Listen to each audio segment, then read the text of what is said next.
This series is designed to bring together Arizona growers, food system partners, and community organizations to share practical tools, real-world experience, and ideas that help strengthen our local food system. And so with that, I am really excited about today's webinar. Today we have Erika Tebbens with us, the Director of Impact at Taste the Local Difference, who will be sharing with us her insights on what makes a strong farm brand, how to tell your story in a way that connects with the right customers, and quick, no-cost ways that you can strengthen your brand right now, along with longer-term strategies for growth. So, really, really great stuff here that we're going to have from Erica. So with that, I'll go ahead and stop sharing my screen so that Erica can go ahead and take over. We have two Ericas on the call today, so we're to go back and forth saying my own name, but I know. Dueling Ericas, dueling Mhm. Ericas. Awesome. Well, thank you all so much for having me. I'm really appreciative. Yeah, so and I'm really excited to be talking about this. First up, before I tell you more about me, I want to tell you a little bit about Taste the Local Difference, where I work. So we are all about local food. We are experts in local food and the people who grow it and produce it.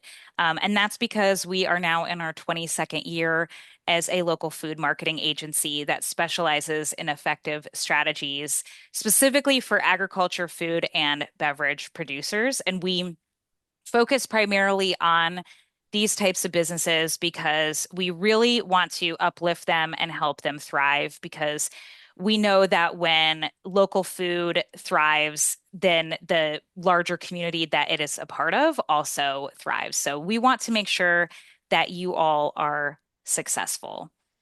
And a little bit about me. So I'm the director of impact here. And what that means is something that is unique to us is we are not just a local food marketing agency, but we also have this impact component, which my role oversees. So I work with nonprofits and organizations, institutions, governments, economic development agencies, universities, et cetera, to put together different partnership arrangements that help to work with farmers and small food producers. That also encompasses things like craft beverage, agritourism, restaurants, food trucks, really anything under that local food umbrella to come up with things, such as this, right? What we're doing today, partnering with a larger organization to bring you marketing education. But also, we do all different types of collaborations as well. But I myself have been an entrepreneur many times over the last several decades. Before joining the team at TLD 2 years ago, I was running my own business for a decade before working with entrepreneurs on their sales, marketing, and growth strategy. So I'm very experienced. I could talk, sales and marketing strategy all the live long day, but I'm also a former farmer and beekeeper myself. I'm a big food access advocate and a huge local food enthusiast as well. So I really love talking about and strategizing on this, like in this niche in particular. So today, what we are going to cover is what a brand is and why it matters, because it can be a little bit confusing. Also, how to attract ideal customers, brand voice versus visual identity, crafting the right brand story for your business, and then implementing that brand and brand story into your marketing a little bit at a time. So, first and foremost, it's important to know about your marketing starting point, which is your brand. And I would love to know, if you want to say in the chat, if you already have a brand or feel like you have a brand.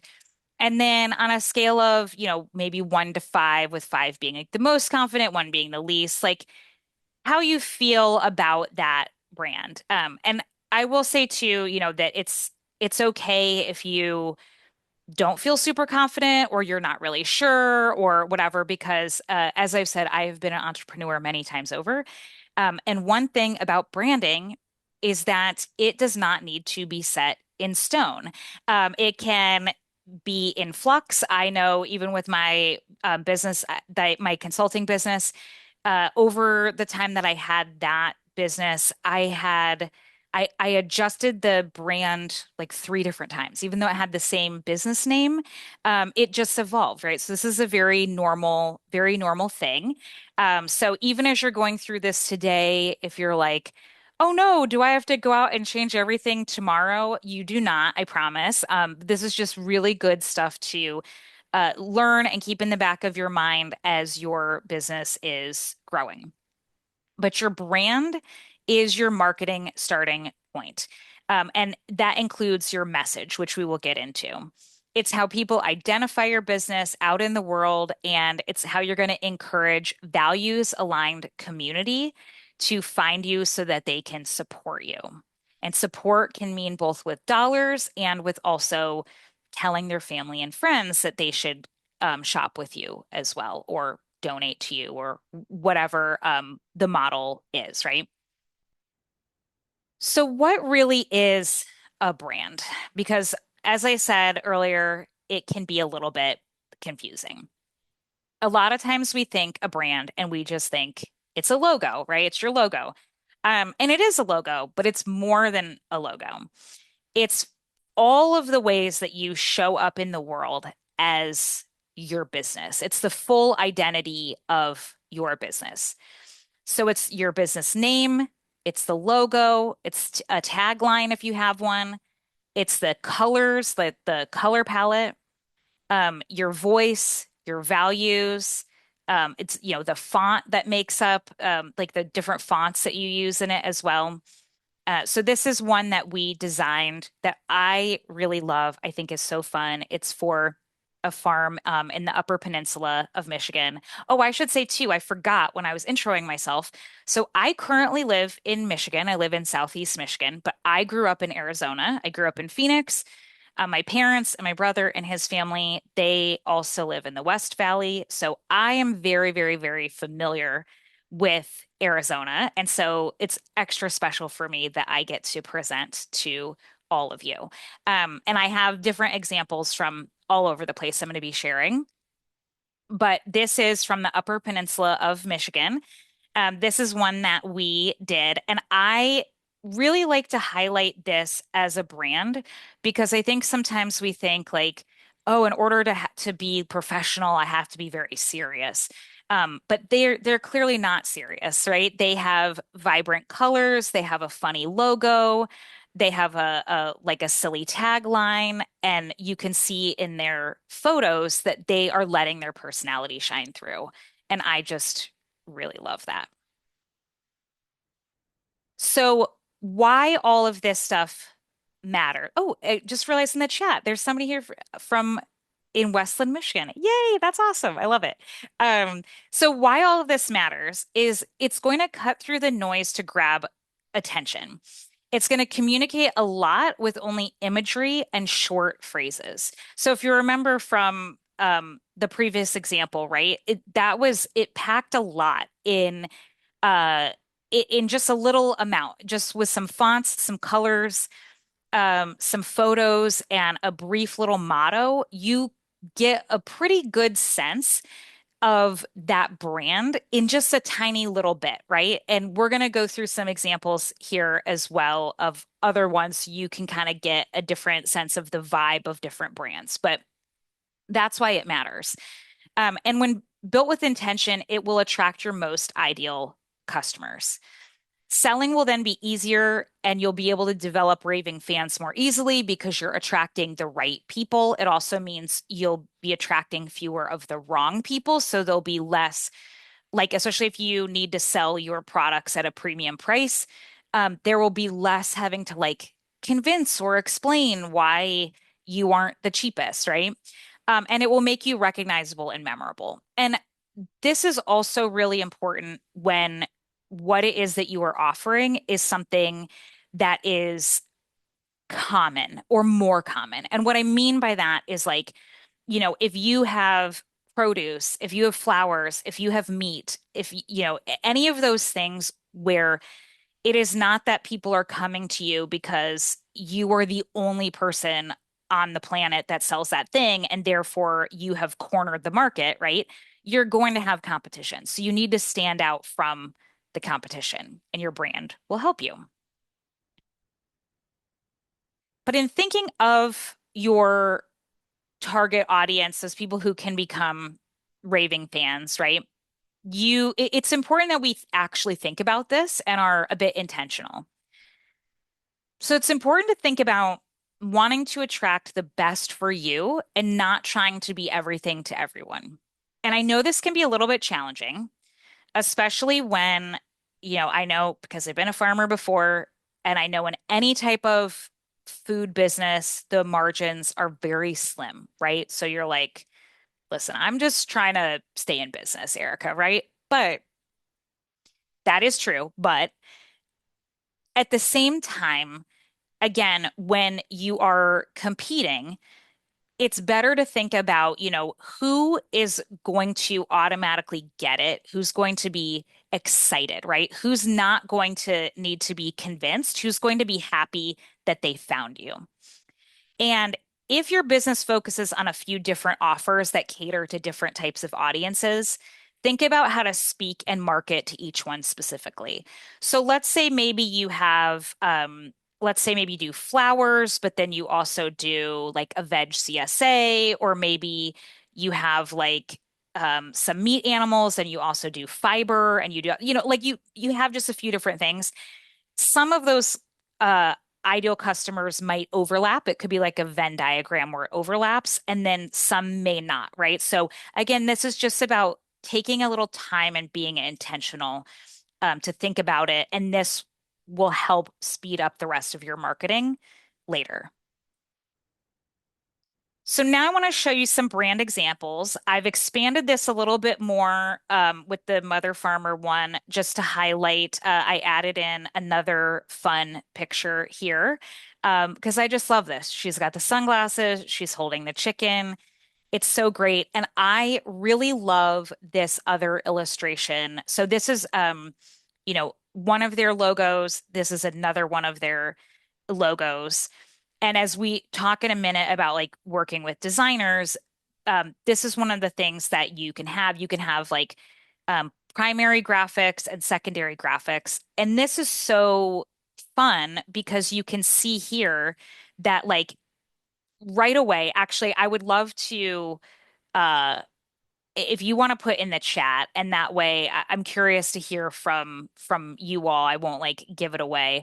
But what do you think? What does this tell you about their logo? What do you imagine that they do or produce or grow, or like I don't know, what vibe do you get, or what does it say to you if you feel like putting it in the chat? I think it's such a great, vibrant brand. If you have any thoughts. I also love the little cat sitting on the front of the tractor. Yeah, so Eric is saying it says family farm to me. Yes. And what would you imagine, you know, I mean, if you know that they're in the Upper Peninsula of Michigan, you know they're probably not growing oranges, but if you didn't know where they were, would you imagine like you're probably not gonna think fruit, right? Yeah. So now in the chat, yeah, veggies, eggs, flowers. Yes, exactly. Right. Because you got the celery, the little bee, you got the chickens over here, you've got some veggies on the front of the tractor. Exactly. So again, it's saying a lot, it's conveying a lot of info without, it's showing it without saying it directly, right? And that is what is really cool about a visual brand. Now, this is one that we did that is in Montana. So our team did the logo and then built the website for this. And I wish that I maybe if we have time at the end, I'll like pull up the actual website because there's like the secondary imagery.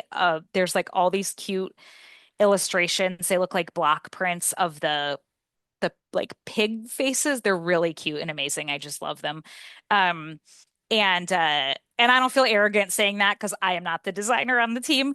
But I would love to hear from you in like what this is the top of a website. So this is like what people will call like above the fold or like the header of a website. If you think about above the fold with like old like newspaper publishing, that is also this. It's that top portion of the website. Um, what can you glean just from this? Of what they do, what their like values are, what their priorities are, any of those things. I'm curious if anyone wants to drop it in the chat. And if it's hard to see for anyone, okay, yeah, we got free range. So it says Jackstone Creek Farmstead is the name of the business. Local food, healthy landscapes, heritage animals. So that's like their tagline there. And then pastured Maishon pork. I don't know if I'm pronouncing it correctly. Absaroki, Montana. And then there's this beautiful photo here. And the thing that I love about this, so here's what this is saying to me right away is um okay, we got land and animal stewardship. Yep. So right away I see, okay, they sell pork, right? You got the pig, the bird flying over, it feels like, and it's like outside of the logo, it feels like it's free, right? It's like uncontained. Um, and then there's this big, beautiful landscape photo, which also feels like it's like this open, wild space. Um, and then right here, as you read their motto, right? It's local food, healthy landscapes, heritage animals. You're like, oh yeah, the healthy landscapes, right? It's paired up directly with this big, beautiful landscape photo that does feel like it's like healthy, it's open, it looks like the air is fresh, right? Like I just get this sense with all of this combined together, it's like those animals are going to be they're well taken care of. They have a lot of space. That this is obviously people who care about their product. Now, on a subconscious level, what this is also going to probably convey to me, again, even if I'm not thinking of it consciously, but subconsciously, is if I know anything about food, is like, okay, well, I'm probably going to have to pay a little bit more because it seems like there's a lot of care going into this, right? But it also conveys quality will be there too, right? So this is just something to think about as we're going through. So now this is Harvest Tide Organics. We did a rebrand for them, and they are a big veggie CSA up in Maine. And the thing that I love about them is that they really wanted to have this, with the like the harvest tide, they really wanted that like the moon, they wanted the elements of the water in with their logo, and then easy, fresh, fun produce from friends. And that compared to like the with the photos of all the brightly colored products they have, and it says growing vegetables, feeding connection. This is all on their homepage. I very much get the sense that you could tell me, if you agree or disagree, but it feels very welcoming. It feels very like light and friendly and connected and like um just like approachable, right? So it feels like, oh, these are probably people who are pleasant to talk to. They probably have a lot of fun on the farm, things like that. I just love the like the mood of it. This is not one that we can take credit for, but this is just such a beautiful brand. Soulfire Farm, very well known. Um, and they are in upstate New York, back where I used to live and where I used to farm. And this is just so beautiful because it's all like hand painted in the background, right? And it feels very like it just feels very earthy and very artistic and very like the letters are very powerful, right? Because of how they're all capital, they're blocked, right? So I know we're taking a little bit of time, like really like lingering on this, but I wanted to show you some examples and we'll go through some more at the end of each of these is very different, but each of these gives you a different vibe, a different sense. And that is important because we are all, again, we're all selling to different people. We all have a different ideal client. Some of us might have some overlap in our ideal clients, which is fine. But these are things to keep in mind. So, how do you start to think about creating your voice? How do you want people to see your business when you're thinking about your brand voice? Are you serious and educational? Do you want to have fun? What personality do you want your business to have, right? So, you just saw some different examples, and each of them were a little bit different in their brand voice. How are you going to talk about your business? Is it going to be in the third person or the first person, active or passive? And will your language on your website differ on from social media at all? And, if so, how? It certainly doesn't have to, and you don't want it to be like drastically different because you want your brand to feel cohesive, but it can be slightly different. And then again, you always want to go back to your audience. So when thinking about your brand voice, keep that audience in mind. What type of voice are they going to respond best to? So here are some additional examples. You also want to make sure that because you are going to have to be the one doing the marketing, you want to make it feel authentic to you as well.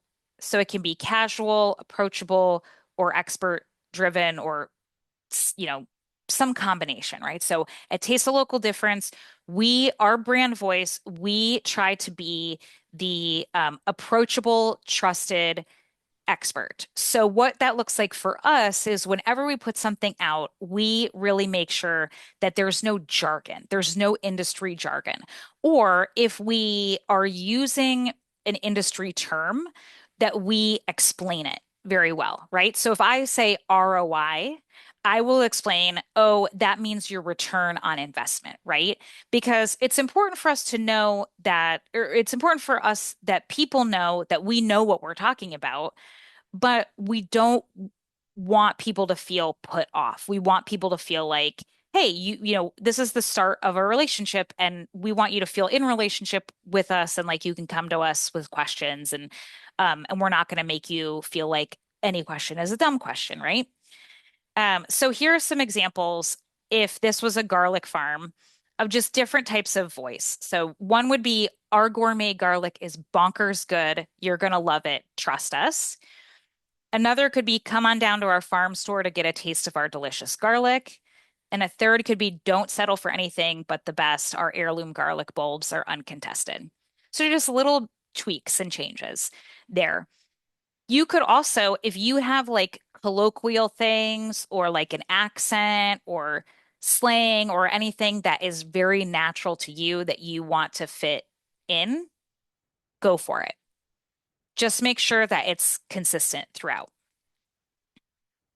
So next up is the visuals, the stuff that we typically think about when we think about branding. And so I want to share an example of a farm that is, it's actually a farm and a market that is also Michigan based that we have done a lot of work with them. And I really love their brand. I really love their packaging. This is Lakeview Hill Farm and Market, and you will notice. So I'm gonna, obviously we already talked a little bit about logos and colors, but typography is just the fancy term for fonts. So this right here is the typography. And also this right here is typography. So usually when you have a brand done, you have a few different fonts and a few different colors. And then their packaging, if you'll notice, it's all cohesive, but then it's slightly different shades based on what it is, right? So what happens here is if you are a customer shopping, you will notice as you're walking through, like, oh, I recognize that out of the corner of my eye. That must be a Lakeview Hill farm product. You are probably not going to memorize what all the colors mean unless like you're obsessed with their baby kale. Eventually you're going to be like, ah, the purple is the baby kale. That's the one that I'm looking for, right? But this creates brand recognition. And then also photos, having a good photo shoot as part of your brand assets is important too. But one thing I will say is brands, like especially when big brands get a full brand done and have their brand kit, they are very finicky about how you are allowed to use like the brand assets. Like there's all these rules and everything with design and everything. They're very protective of the brand because the brand is so powerful. And I don't want to stress you out because again, I said at the top, this is not meant to stress you out. And it certainly is not, but that is how powerful branding can be. You do not have to be that finicky, but this stuff, it really works. And then another example of using the visuals, this is one that we did for Blue Roof Orchard.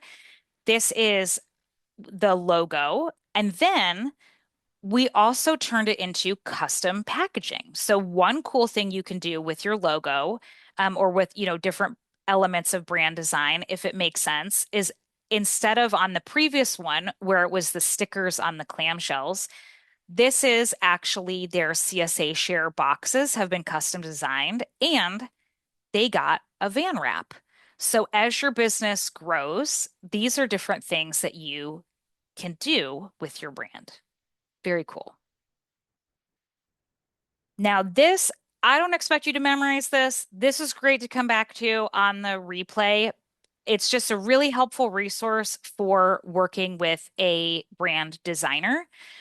When you work with a brand designer, it is really great to go into it with like a mood board or like an inspiration board about things that you like already. So logos you like, colors you like, some fonts you like, just different things that inspire you. And then it can also help to have things that you don't like that you want to make sure that they avoid because that will help your project to get off to a better start. And then there are really good ways to make sure that you are giving good feedback as you go through as well. So rather than just saying like, I do or I don't like it, you could say things like, I like the font in option two because it feels clean and modern. Or the icon in option three feels too busy for how I want to present my farm. Or like, I like this color palette, but I want to see some softer tones, right? So that is better than just like, I want something different. I want something less generic. We want it to feel like us, right? You can tell that one is way more specific and helpful. But again, this is really good to come back to when you're at that point of wanting a first brand or like you're going to do a brand refresh. One thing I do want to point out is that I know that currently with AI, there are ways to do um, you can go through and you can put in specs like make a logo. The problem with that is that brand design is like a whole field of study unto itself. Like if you couldn't tell from all of my examples and everything, like there's a lot of psychology and talent and skill and everything that goes into it. And the problem with an AI designed logo is because AI kind of has the same like tone and feel to every visual thing that it creates, is that it will start to like all of those logos that it creates, they have a very AI generated feel to them. And that will not resonate the same way as one that is truly created for you, like from a professional, is like part one. And part two, depending on who your ideal customer is, it could potentially be an entire turn off, like completely to be like, I'm not going to shop from them either. So while you can utilize AI for different things like helping with content and things like that, I would really advise against it again because your brand is a representative of you in the world. I would really advise against it as the core symbol of your entire brand. So instead, I'm gonna show you that in Canva, like Canva is great. There's a free level, there's Canva Pro, which doesn't cost too much. Canva actually has like professionally designed logos already in there. You can search and then you can modify them, right? So you can change colors, you can do different little adjustments to them. You can use something like that if you need something on a budget to get started, and then later you can work with a brand designer and you can modify it from there. And then you can also in there, they have some palette inspiration, but there's also this nifty site called coolers.co that you can utilize. And you can look through tons of different palette combinations if you're like, I don't know what I want my brand palette to look like. Um, and then, yeah, and then through there, they also will have like different font combos for brands. So there are a lot of ways that professionals have made low cost or even free tools that are accessible so that people can get started and still look really professional. Now, whether you go that route or are working with a designer and get your full brand kit, one thing I really, really, really advise so much is going into Canva. And I'd love to know if any of you already do this. Um, if you have Canva Pro, there's a brand section. That's what this is right here. You can load in all of your logos, your colors. So these are our brand colors for Taste Local Difference. Your fonts. If you have your brand voice guide, you can put it there. If you have photos from a photo shoot, you can load them all in there. This makes creation of anything else like flyers, things for social media, anything like that, so very easy. Highly, highly, highly recommend. It is an amazing time saver. And what you can also do is these are two different pre-designed templates from Canva. I just picked two that both happen to be event schedules. So let's say you vend at different like farmers markets, but you're also going to be at like different fairs or different events, things like that. You can actually search like event schedule template, social media, something like that, and it will pull up all different ones.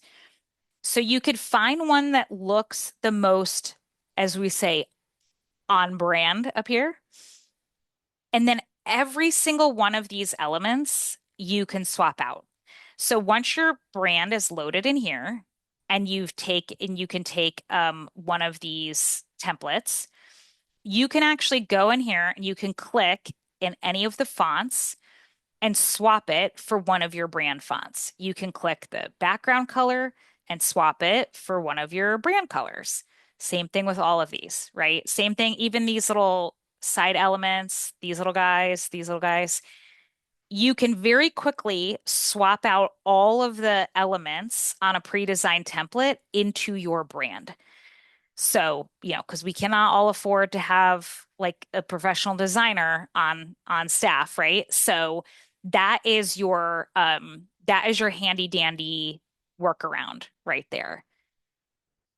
Canva is like I I can't imagine a world at this point where I don't use Canva. It's actually this whole slide deck, just to give you like all an example.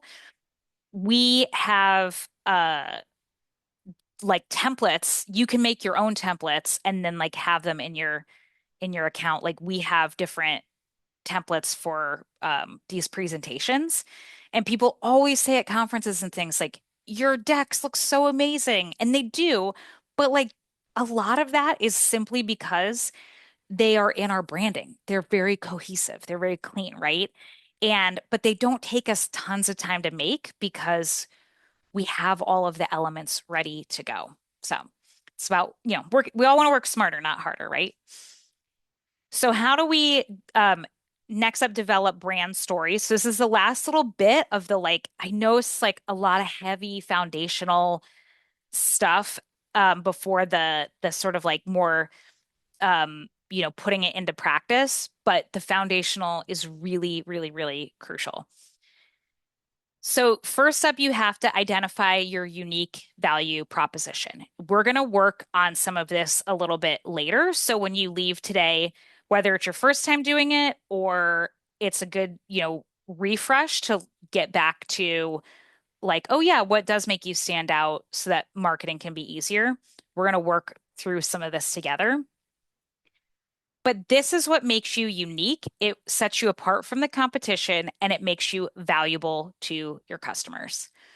And I also want to point out when I say competition, I don't mean that in a negative way. I don't mean that in like a we have to beat everyone else and win. It's just a matter of fact of we'll have competition, right? It's also about defining your mission, your vision, and your core values. So knowing why you do what you do, why others should be excited to support. Um, that is going to help craft your key messaging, right? So really getting clear on that is going to help you to convey it better to the people who will be excited to um, essentially vote with their dollars to help support your values as well. And then connecting emotionally with customers through storytelling. So, one of the main reasons that people support local food businesses is to support real people in their own community. So, they can only do that if they know your story, right? So, you have to be able to convey that. And it's good to remember that no other business has the same story, and stories foster connection and trust. So we want to get an emotional response, which doesn't always have to be like heavy emotional, but you could do that by sharing the why behind your business. You could do this with humor, nostalgia, or other sentiments that form a genuine connection. So even like that mother farmer, that wasn't like pulling at heartstrings or anything. It was very like funny and vibrant, right? But it still evokes an emotional response. And also getting personal. So explain how your experience makes you someone they can trust and how you are uniquely suited to meet the needs of your customers. So first thinking about, knowing that there are more than one way to clarify your niche, but thinking in terms of niche can be really helpful. And one way that you can do this is looking at a business comparison. So thinking about other businesses similar to yours, but they don't like choosing ones that are in a different region. Sometimes that's a lot more helpful than thinking about people that are literally right in your same town or even your same state. So these are both farms with restaurants in Michigan, but different parts of the state. So one is Grainer Farm, which is in Southwest Michigan, and one is Farm Club, which is in Northwest Michigan. Both very cool, um, like very hip, uh, what I would say have a lot of overlap in the types of people that would be interested in going there, but they still have things that are different and unique about them. So you can look around, and social media makes this really easy. Look at other businesses that are similar to yours, and then just see like, what are they doing that you're not, and vice versa. What need are they filling? And is there another that you can fill, right? And the caveat that I always give with this is never meant to make anyone feel bad or behind or like they're not doing enough or anything like that. It is purely as a way so that you can get inspired and so that you can see like, oh, I like the way that they photograph that, or I like the way that they made that real. I think that's really like fun, or it's really inspiring, or I like how they talk about that, or whatever it is, right? Or it could inspire you to package a product in a different way, or, you know, whatever it may be. This is really, as think of it as a way of like positive inspiration, not comparisonitis. And then lastly, you want to think about integrating your brand into your marketing ecosystem. And we're going to do a deeper dive into each different part of this. But you want to think about quality photos or videos that give more context to the written words. So enhancing your brand story with visuals. This is where, as I mentioned a couple of times, a good like brand photo shoot can be really, really helpful. And you where you can like load that all up in Canva and have some things ready to go. It's going to make your website better. It's going to save you time on social media. It's going to help with things like flyers or other like printed elements where you need a high resolution photo. There's just a lot of good reasons to have, once a season or every other season to get a good photo shoot. And then make sure you're adapting your story to fit the medium. And so that means that, like on your website or in emails, long form writing is going to be more appropriate. And in smaller formats, labels, postcards, Instagram, etc., short form is going to be better. And in that case, you want to condense your writing to key messaging only. One other thing I will say too with the visuals is at the end, I'm going to tell you about a bunch of resources that we have. If you are like, I cannot do one professional photo shoot, much less one every season or every other season, we have a free resource on how to take good photos and videos with your smartphone. So you'll be all set there. Um, and then let me slide on over here. Okay. Does anyone have any questions so far? We're going to go a little bit more granular now into the actual platforms. And we have plenty of time at the end for questions too, but I just don't want to lose anyone if you still feel confused.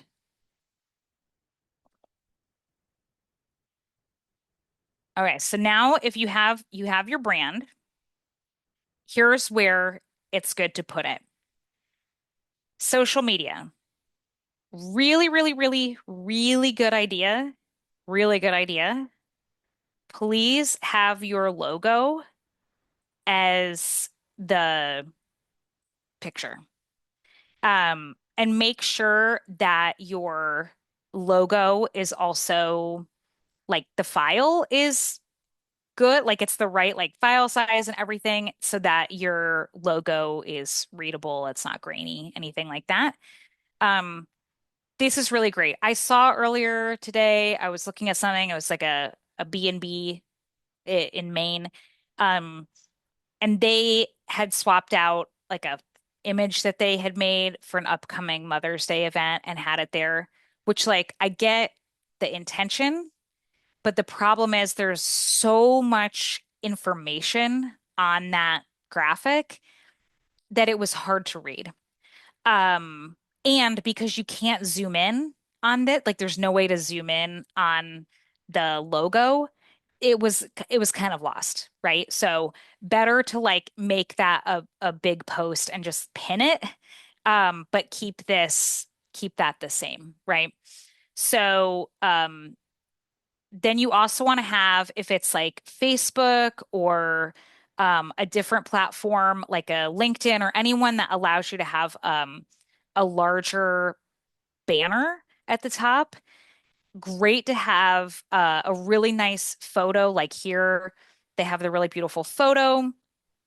Or this is obviously a designed one here, but if you don't have like one big beautiful photo that fits in there, you can also make a designed branded image that if you want to like call out something like, let's say your CSA shares are open or something else that you want to have information about there, or it could just be general information about your farm.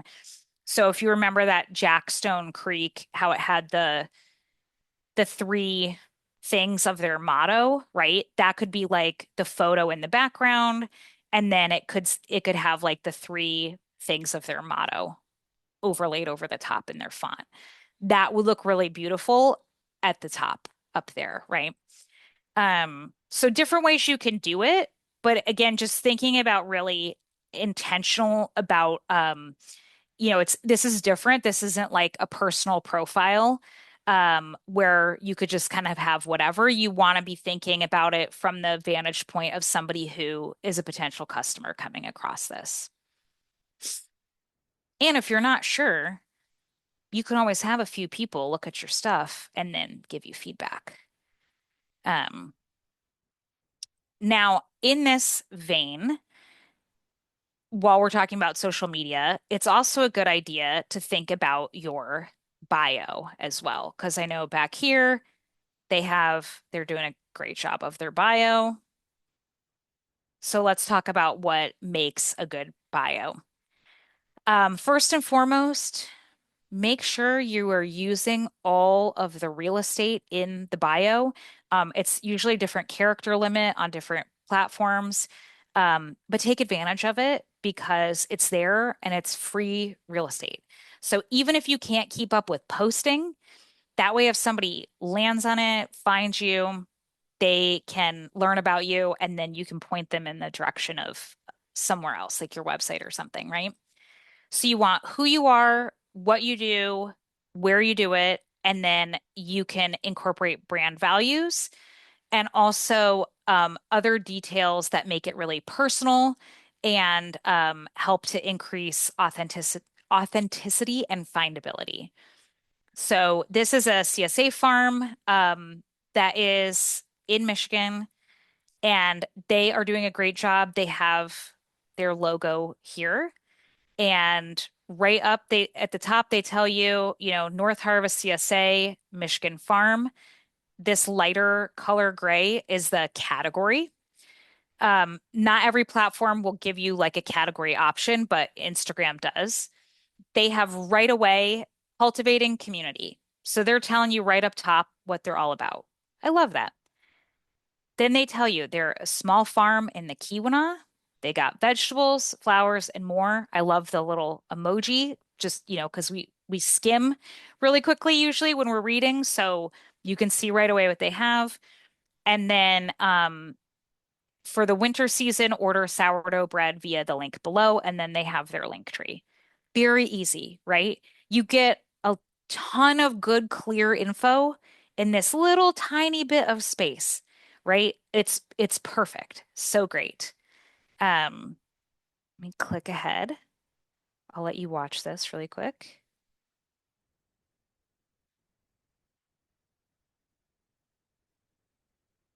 This is a template that we built for a farm here.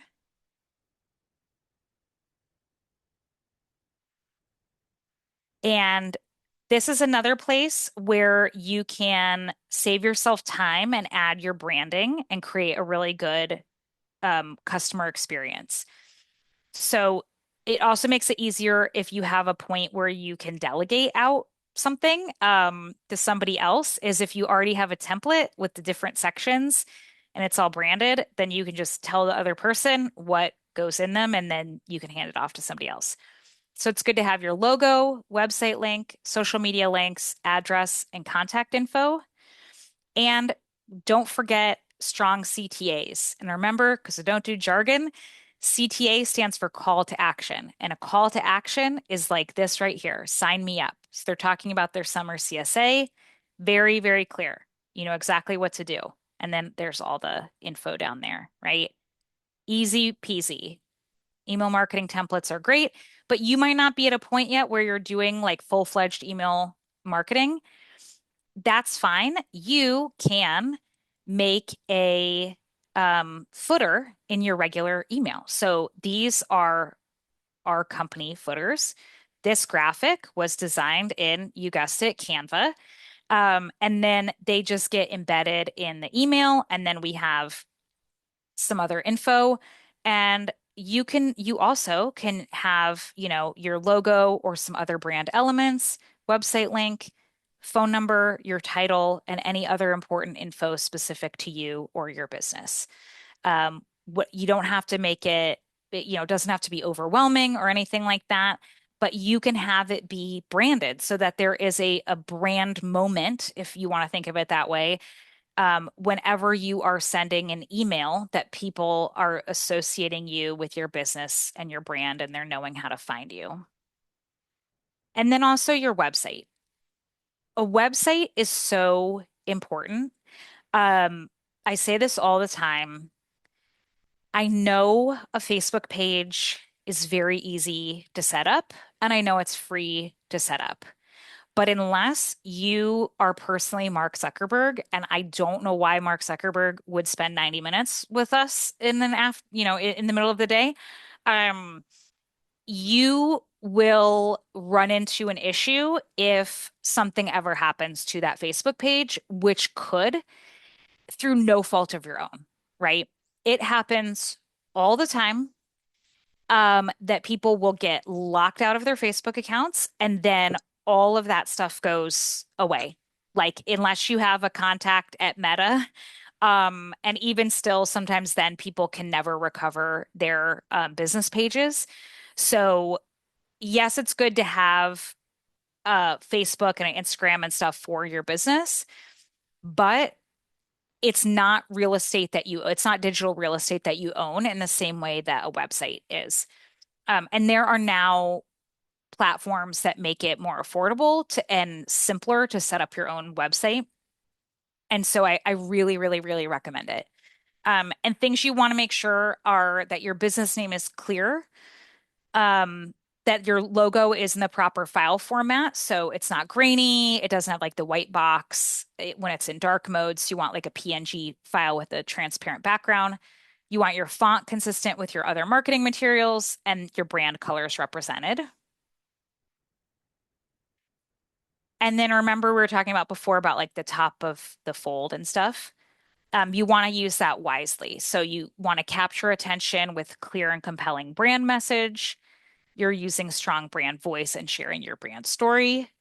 Again, those high quality images and good text, both on desktop and mobile, and navigation tabs that make sense and work properly, and check that all the info is correct and up to date on your site. And that's a good thing to check at least once, if not twice a year.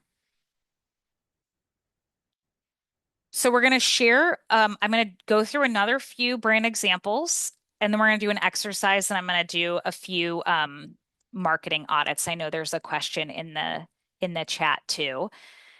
So now that we've gone through this and we talked about, some of the vibe of some of those earlier brands, I actually mentioned Farm Club in that one example of looking at social media to see some of the competition and stuff.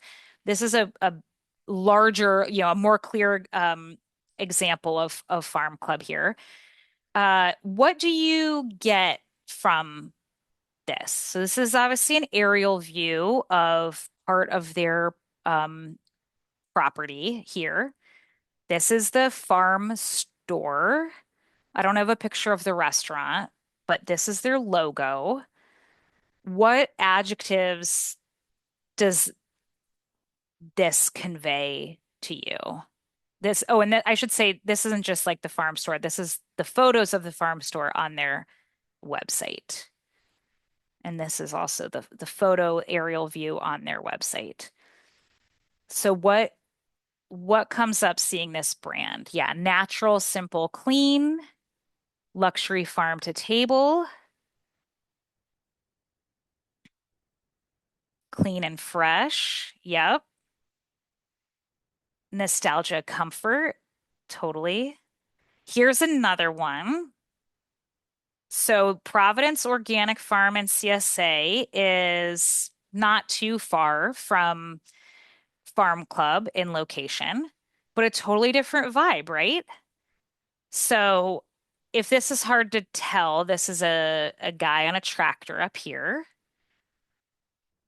This is taken, all of these are taken from, I just screen grabbed from their website, this beautiful photo. And then this was like a compilation of photos that they had together. So, what vibe does this brand give you? Very different, right? They both clearly have vegetables, right? Same product, heart, but we got hearty and rich over here. Expensive cookbook. Yeah. It's like bold and colorful. Yeah.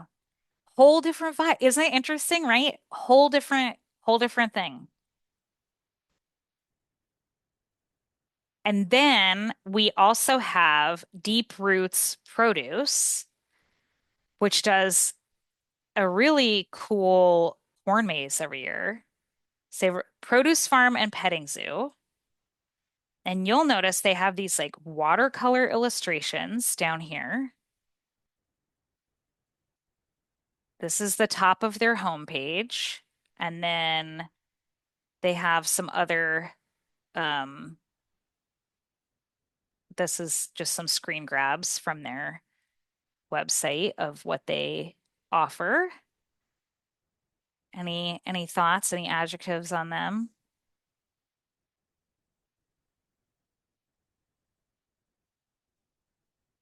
Community engaged. Yep. Yeah, they're very much about community. Artsy, whimsical. And I do know they are very like budget conscious. Yeah, I like that. Now I'm curious if that's because of they have the like prices on there, maybe. I like that you mentioned that. Thank you all. Okay. So thank you for playing along with those. But you'll see, like in all of that, there was no judgment on any of it. Like nobody did anything wrong. Catherine says family friendly. Yes, they're very family friendly. If you go to their website, they have like tons of pictures of their family, their donkeys, their every like it's great. Um, so yeah, there none of it is wrong. So it's just a matter of thinking about for you what makes sense for you. So we're gonna just spend a couple minutes.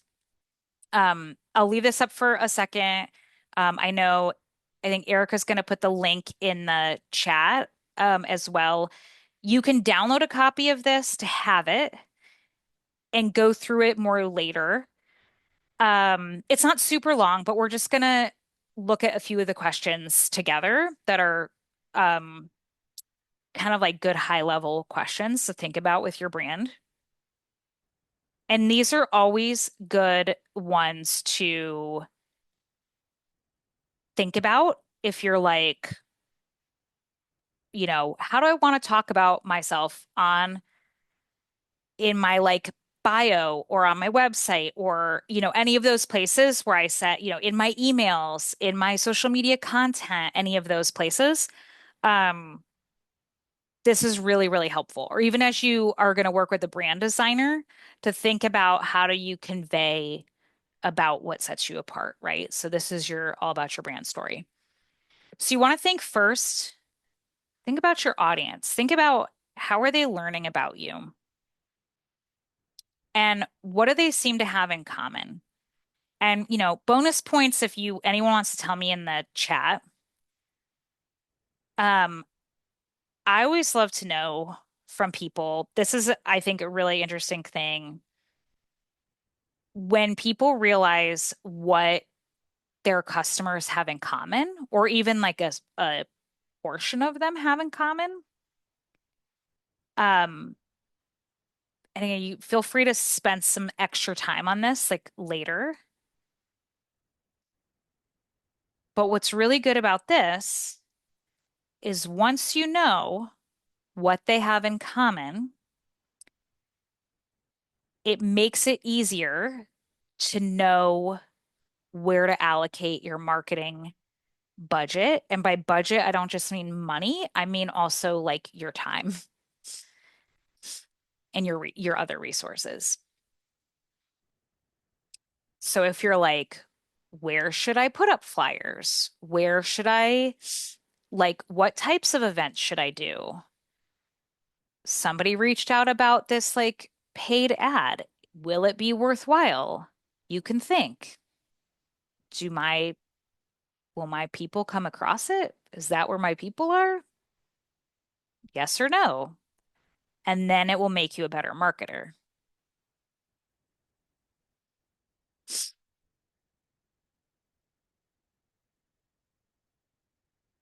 And if anyone already has any thoughts or any like, if you had any ahas, I'd love to know.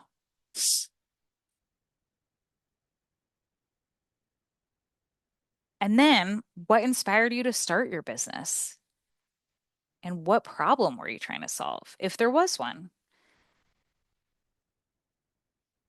So sometimes when we're working with folks, who was I just talking to earlier today? Oh, yeah, somebody who's like doing more aquaponic growing in Detroit. And she said, I've been gardening for 3 years. I never thought I would, but it's a food desert.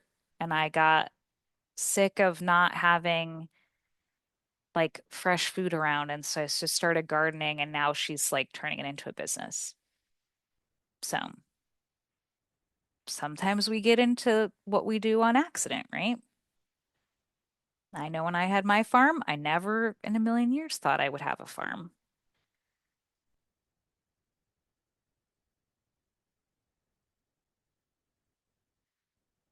Yeah, very cool.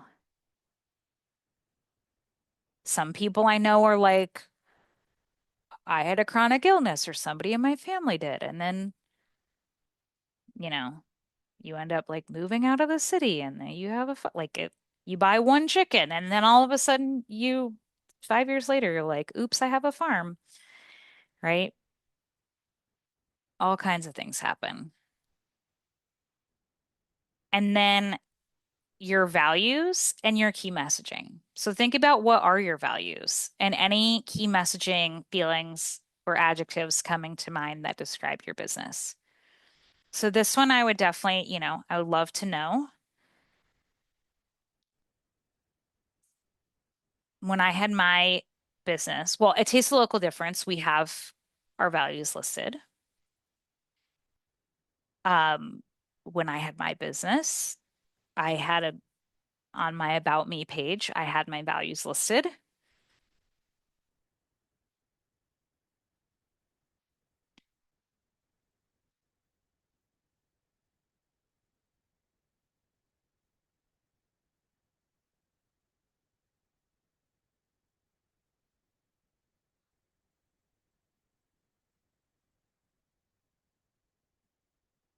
So what you're going to do with any of those is you can take them. Again, there's more in the workbook. It's really, really, really worthwhile. I know how busy everyone is, but it's really, really, really worthwhile to just jot some notes there. There's a section at the end where you can like summarize it all. It will help you so much to do any of your marketing. It will help you make decisions. It works as a filter for anything, for like decision making, for marketing, for offers, for everything, right? Your brand story, your values, all of those things, they nobody else has the same one. It's what will set you apart. It's what will make you stand out.